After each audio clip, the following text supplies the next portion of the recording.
Many of us do not know the shape of the earth. We keep on arguing on daily basis, but today I am bringing to you the simple reason you can tell yourself that the earth is completely and perfectly flat.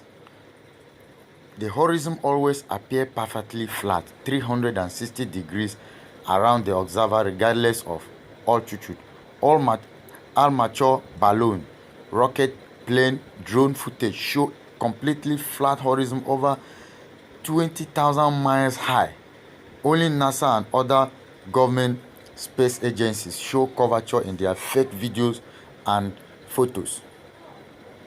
The horizon always rises to the eye level of the observer as altitude is gained, so you never have to look how large. As you ascended, the horizon will stay fixed and the observer camera will have to tilt looking down further and further to see it.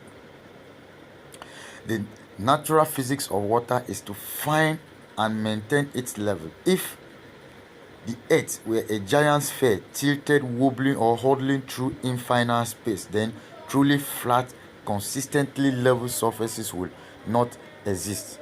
But since the earth is in fact an extended flat plane, this fundamental physics and physical property of fluid finding and remaining level is consistent with experience and common sense. Another typical example is rivers run down to sea level, finding easiest course north, south, east and west all over intermediary directions over the earth at the same time. If the earth were truly a globe or a bulb, then many of these rivers would be impossibly flowing uphill.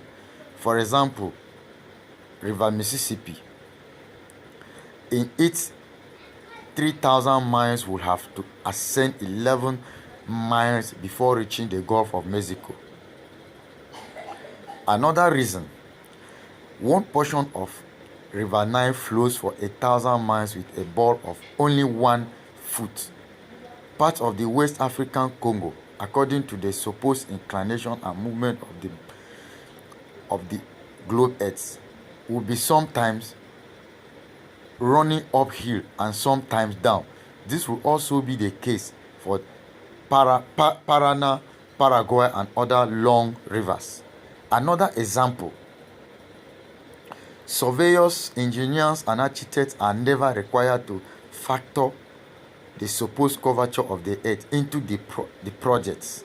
Canals, railway bridges and tunnels, for example, are always cut and laid horizontally, often over thousands of miles without any allowance for curvature. These are my simple reasons I brought to you, which you will also need to see into it, and you will believe that the earth is completely and perfectly flat. Thank you.